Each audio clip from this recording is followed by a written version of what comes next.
What is up, guys? It's Mining Office. I hope you're doing good. And as you guys can see, I've now filled out this 1660 Super Rig. It's running with the server power supply from last video. This thing is running strong. I've had no issues with it at all. I have 5 of the 6 cards running off this server power supply. There's nearly no cable management except for this that's done here. I'm going to be honest with you guys.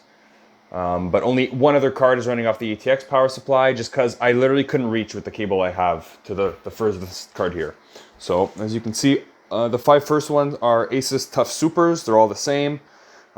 Super easy to overclock and really good at least 31.5 mega hash each. The last one I got, I won the Silicon Lottery. It takes the least amount of power and it's 32 mega hash.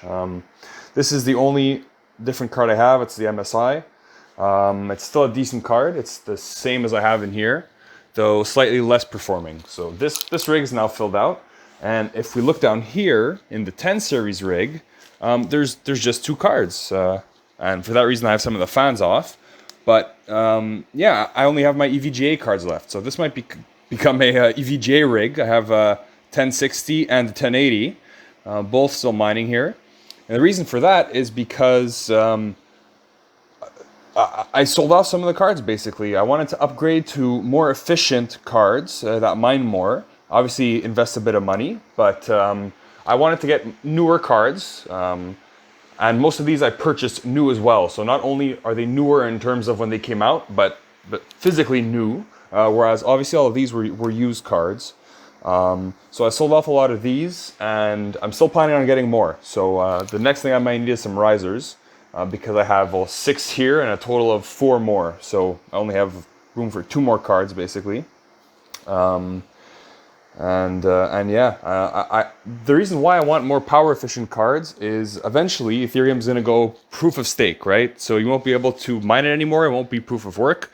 And in that scenario, if you mine Raven coin, let's say, it's going to take a lot more power. And in that case, 1080 or 1070 or 1060, stuff like that is already less efficient on Ethereum. Never mind, something else. So I'd rather have newer, more efficient cards that'll be more future-proof as well. Second thing I want to talk about with that is a bit of electricity, some power. Reason 2 being is, 1060s, 1070s all pull more, and obviously 1080s, but I still have that card, pull more than these 1660 Supers, and even though they produce less, but let's not even talk about that. I'm limited here to a 15 amp circuit for this whole office, all right? 15 amp circuit basically on 120 volt will give you 1,800 watts, and in reality you should only use 80% of that if you want to be safe. I mean, you can always push it more.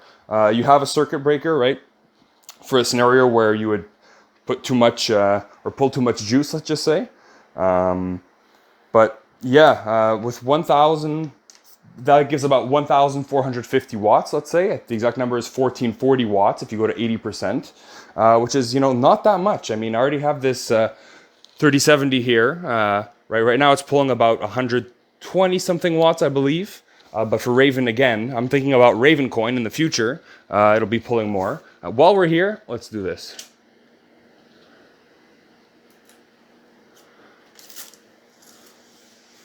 Oh yeah, there we go. Okay, just toss this here. So yeah, I have that 3070. I have a super here, 6 more supers, and a 1080 and a 1060. So anyway, I've done the calculations, all that, and I realized if I wanted to keep getting GPUs and expanding, I needed to ditch some of the older, less efficient GPUs and get newer ones. And the worst thing is, or the best thing is, I didn't really even lose money. I was able to resell most of these cards for more than what I purchased them for, and I had mined with them.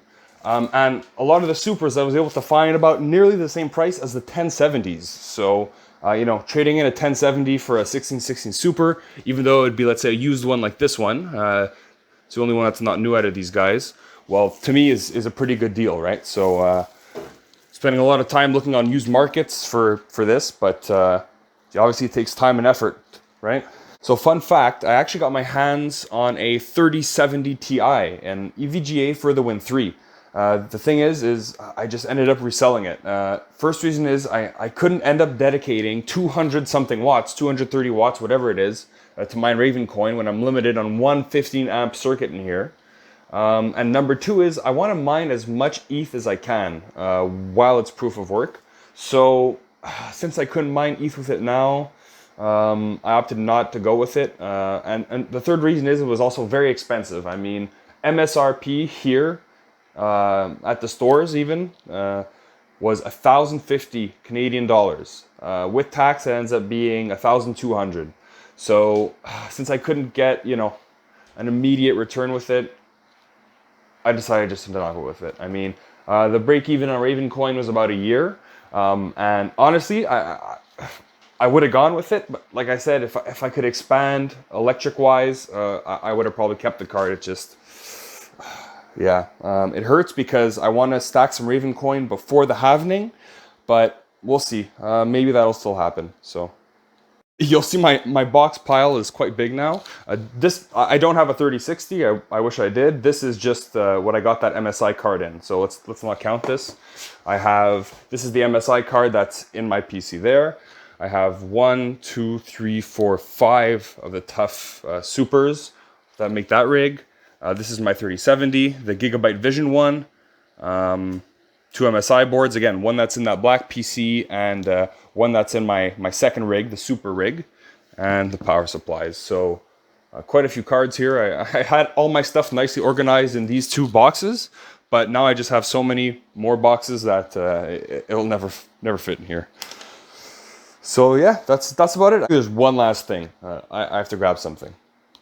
So look at this. This is a 2060. Now it's new. I haven't opened it. I picked this up tax in for 600 Canadian dollars. All right. So 600 Canadian dollars is, if I'm not mistaken, about 480 US dollars.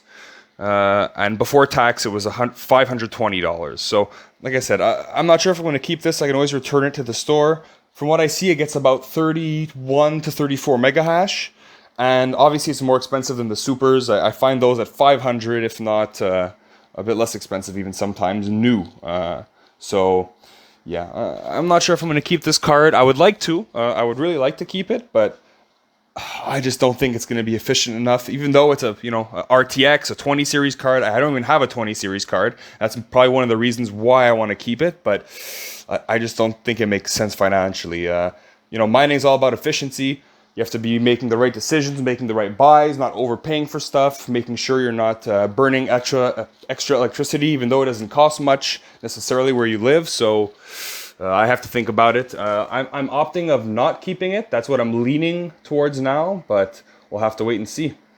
So anyway, that's it for now. Next, I guess, will be to find some more GPUs to fit in here. I still have room, obviously, in my rigs and on my 15 amp circuit here for now. So I'll see what I can do. I'll look on the used market and I'll see. Maybe I'll try and make it just an EVGA rig because there's some pretty nice cards. Like I said, I have the 1080, which I got from work. I have this 1060, which is the first card I bought extra for mining. It came with the PC, which I disassembled to get this stuff here. The base for my first rig, basically. I think I'm going to keep it. Unfortunately, I sold my 1070, my original one, which was in this PC before I got the Super, because I got a price I couldn't refuse for it, so I sold it off. But I might try to get another 1070 EVGA card in here, and some more, just to get mining what I can. So we'll see, and we'll leave on the cat.